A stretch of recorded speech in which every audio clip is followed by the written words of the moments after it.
特朗普沒有得到和平獎，一直耿耿於懷，便心生念頭，自己成立一個所謂和平委員會，在瑞士達沃斯宣布成立了該俱樂部，其實就是一個特朗普家族斂財俱樂部，並說任何付10億美元的國家都可以成為永久會員。畢竟是商人啊，眼裡全是生意。好的，現在我們來看看德國《世界報》對此事的報道。每個人都是我的朋友。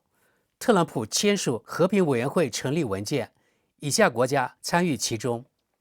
一些國家已確認參加特朗普的和平委員會，而另一些國家則持保留態度。美國總統在該委員會正式推出時，對首批參與國給予了讚揚。《世界報》就此概述了哪些國家參與了，哪些沒有。唐納德·特朗普已成立備受爭議的和平委員會。這位美國總統在瑞士阿爾卑斯山小鎮達沃斯舉行的世界經濟論壇上簽署了一份該機構的成立文件。批評人士認為，此舉是對聯合國的攻擊。這裡的每個人都是我的朋友。他在介紹該委員會時說道：“委員會主席將由美國總統本人擔任。各國若在1年內向該機構繳納10億美元，即可獲得無限期席位。未繳納此項費用的國家，則僅能在該機構中擁有為期3年的代表資格。為什麼為期3年呢？因為他只有3年時間當總統了，接下來他就只能退休了，或者他修改美國憲法，也許可以再繼續當美國總統。你看這張圖片，董王的笑容啊，多燦爛呀！我們正親眼見證聯合國遭到削弱。基民盟外交政策議員羅德里希·基塞維特在《世界報》電視台評論道：“數十個國家收到了加入特朗普和平委員會的邀請，一些國家已確認參與，另一些則表現為較為謹慎。以下國家已接受加入和平委員會的邀請：埃及，該外交部表示，埃及歡迎加入和平委員會的邀請，總統塞西將予以接受；阿爾巴尼亞。”總理拉瑪稱讚特朗普，稱其倡議有潛力成為真正具有變革性的全球和平促進模式。阿根廷總統米萊在 X 平台上寫道：“今晚收到邀請，阿根廷作為創始成員加入和平委員會，我深感榮幸。”科索沃總統奧斯曼尼在 X 平台上寫道：“我們已經做好準備，科索沃堅定站在美國一邊，願為推進這一和平事業貢獻力量。”德國知識補充，科索沃是北約推動從塞爾維亞獨立出來的一個國家，目前呢只得到部分國家承認，其中中國沒有承認它。好，繼續往下。摩洛哥外交部表示，國王穆罕默德六世歡迎唐納德·特朗普總統為促進和平所展現的承諾與願景，並已接受此項邀請。巴拉圭該總統在 X 平台上宣布：“我們自豪地承擔起與美國共同致力於實現持久和平的責任。”巴基斯坦外交部表示，該國期待在和平委員會框架內發揮建設性作用。匈牙利作為迄今為止唯一一個同意加入歐盟的國家，匈牙利已確認參與。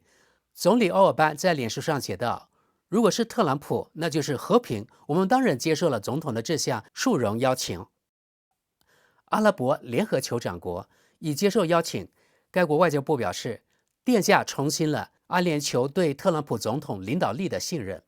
此外，亞美尼亞、阿塞拜疆、巴林、白俄羅斯、以色列、哈薩克斯坦、烏茲別克斯坦、科威特、土耳其、沙特阿拉伯、卡塔爾、約旦、印度尼西亞和越南也已確認接受邀請。德國知識點評說：“真的，我非常意外，竟然有那麼多國家捧場。”甚至所謂巴鐵，還有與中國關係不錯的埃及、阿聯酋都在列。我看大部分應該是穆斯林國家。看來全世界不少國家還是非常甜美的，遠程養殖技術不錯呀。好，繼續往下。以下國家已初步拒絕加入和平委員會：法國、挪威、瑞典。德國知識點評：德國也表示拒絕加入。以下國家以及其他一些國家迄今尚未明確確認參與。俄羅斯，據克里姆林宮消息，總統弗拉基米爾·普京已通過外交渠道收到特朗普的邀請。普京周三表示，俄羅斯願意支付特朗普所要求的10億美元該機構入會費，但僅限於使用已被美國凍結的俄方資金。此外，中國、英國、意大利、加拿大、烏克蘭和梵蒂岡迄今也尚未明確確認參與。德國知識點評，至少我的理解是，這是拍腦袋的決定，其嚴肅性就是個笑話。除美國外的5常國家應該都不會去由特朗普任主席的所謂和平委員會湊熱鬧，否則就是去那裡自取其辱、自降身段。其實，在這個時候，中國完全有理由提出聯合國搬離美國的問題。按國家實力，中國是當之無愧的聯合國總部最佳地點。好的，朋友們，我們接着看評論。第一條評論：如果真為了和平，那就再成立25個和平委員會好了。如今由貝爾伯克女士擔任主席的聯合國大會，已經沒人能再認真對待了。德國知識說明，貝爾伯克是德國那個前外長，也就是那個360度外長。看跟貼，特朗普又次做對了，競爭才能激發活力，歐盟也該如此，應與可靠的國家簽訂新條約，然後迅速退出歐盟。誰要還是真心相信這個歐盟還能被改革，那真是沒救了。繼續往下，和平委員會還是唐納德叔叔的附庸俱樂部和金主聯盟？再往下，這一舉動頗值得關注。無論這個委員會是否真與和平有關，特朗普都成功拉攏了大量金磚國家。無論如何，這都增強了美國對另一大權力集團的影響力。而金磚國家當前的無所作為和被動態度令人十分費解，要麼他們並未認真對待此事，要麼恰恰持相反看法，認為這是他們反過來影響美國的機會，又或者特朗普真的成功震懾住了他們。下一則，會不會是聯合國已經根深蒂固，以至於無人能夠看穿它？我敢打賭，聯合國至少可以精簡50%的員工，而不會有人注意到。實際上，像所有政府機構不維和政府一樣。繼續往下，我們看跟貼。我想問問大家，下面這位是不是有虞豢養的網軍呢？他說，聯合國也已被伊斯蘭主義勢力滲透。近年來，針對以色列所通過的決議，實在令人無法忍受。再往下，競爭激發活力，對這一倡議令人欽佩。聯合國實際上已陷入癱瘓，這一點在伊朗問題上剛剛再次得到認證。至於和平委員會是否真能發揮更大作用，拭目以待吧。下一則，特朗普和我們的政客一樣，隔三差五就會冒出一個古怪，往往還很燒錢的奇思妙想，但區別在於，他通常讓其他國家來買單，而我們的政客卻總是讓我們納稅人承擔代價。繼續往下，是的，這句老話既古老又真實，要麼與時俱進，要麼被時代淘汰。我們德國人應當從那匹高高在上卻已死去的道德駿馬上下來，直面新的現實。正如加拿大總理馬克·卡尼在達沃斯世界經濟論壇上所言，要麼在餐桌旁，要麼在餐桌上。我支持爭取一個席位。好，我們再往下看啊。如果我們看看聯合國工作人員的資質，參見貝爾伯克女士，哈馬斯與聯合國機構的勾連，聯合國日益嚴重的伊斯蘭主義滲透，其不斷加劇的左翼覺醒傾向，更不用說該組織始終缺乏效率與成效的實證。那麼，特朗普此舉或許並非壞主意。討論已經開啟。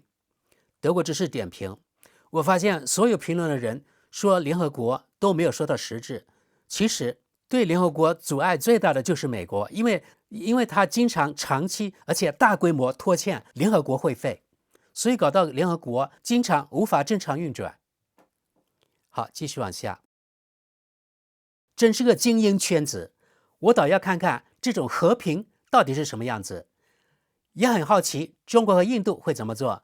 弗拉基米爾這次又一如既往的務實，挺有意思。不過，所謂的新興國家確實需要被更深入地納入全球事務。西方至今還在自顧自地高高在上，實在脫離現實。越南等國很快就會比我們更強大。印度是未來的超級大國。如果我們發現他們另起爐灶，也不該感到驚訝。更明智的做法是主動與他們搞好關係，而不是把這事全留給特朗普去處理。下一則，特朗普的和平委員會，特朗普將終身擔任主席。特朗普獨自決定繼任者，我猜大概率是他女婿。特朗普獨自決定資金用途，還有問題嗎？繼續往下，特朗普對聯合國的做法，正是阿根廷總統米萊對其本國官僚體系所做的事。他直接給這個組織拔掉了插頭，在對成本與效益進行分析之後，這是一個可以理解的舉措。若沒有這種無謂的規定和那些毫無用處的官僚，我們的經濟該會釋放出多大的活力呀！再往下啊，就參與和平委員會的國家名單而言，與如今聯合國大會幾乎清一色由發展中國家，其中許多常被稱為撒哈拉以南國家組成的局面相比，這確實顯得頗為耳目一新。我們再往下看，聯合國曾縱容加沙地帶的恐怖分子，早已不再是能為和平事業做出任何貢獻的機構。因此，我認為特朗普的這一倡議值得歡迎。好的，朋友們，剛才上面那些呢，是德國中間偏右媒體德國《世界報》的網民評論，有些毀三觀。那麼接着我們看看德國中間偏左媒體《時代報》的網民評論。第一條評論：天哪，讓我猜猜，關於這個話題的下一條頭條會是不願加入或至少不繳納10億美元會費的國家將被徵收至少50%的懲罰性關稅及其他制裁。繼續往下，我也知道和平委員會的和平獎會頒給誰了。再往下，要是想知道聯合國為何無能，就該去問問特朗普。也許原因恰恰在於美國的否決權。實際上，正是這一權力常常讓聯合國陷入癱瘓。再往下，他為什麼不乾脆把那個和平委員會直接叫做海湖莊園國際呢？因為這個所謂的理事會不過是個附帶一點國家門面裝飾的億萬富翁俱樂部罷了。這是試圖將美國帝國主義制度化，從而徹底摧毀受聯合國影響、以均衡為導向的國際秩序。我們歐盟、加拿大和英國應當一致抵制該和平理事會，並禁止我們各國公民參與其中。看下一則，特朗普成了全球獨裁者，包裝得可真不夠含蓄啊！繼續往下，我敢肯定，這是特朗普過去4週最愚蠢的主意。不過，他肯定能在接下來的4週裡再創新高。再往下，奴僕們要為他們未來的被奴役向新主子支付10億美元，我真是無話可說了。下一則，特朗普世界政府的入場費。什麼鬼呀？我們能不能開始大規模拋售美國國債？除此之外，沒法制服他，只能讓美國破產。再往下看，特朗普終於真的打算自立為世界統治者了。無論這個星球上要發生什麼，都必須先經他批准。人類，尤其是美國人民，究竟還要多久才能意識到這家伙瘋了？他已顯露出所有跡象。必須阻止他，否則他下步就任命自己的馬當參議員，還自稱金色卡利古拉了。下一則，我認為歐洲的民主國家現在必須予以反擊，莫測的諂媚討好行為必須停止，必須立即組建配備核武器的歐洲軍隊，必須加快推進與美國的經濟脫鈎，這將導致美國的生活成本大幅上升，因為在3000多種商品類別中，來自歐盟的進口商品占比超過50%，這會讓美國人好好反思一下。不僅特朗普會如此，他們自己也會意識到自身的赤裸處境。那些想花錢買進他那個和平委員會的馬屁精，我們也應該同樣對待。再往下，一個由特朗普領導的組織，居然宣稱要促進穩定，恢復可靠且依法的領導。要不是整個局勢跟1933年的德國如此驚人的相似，我倒覺得挺幽默的。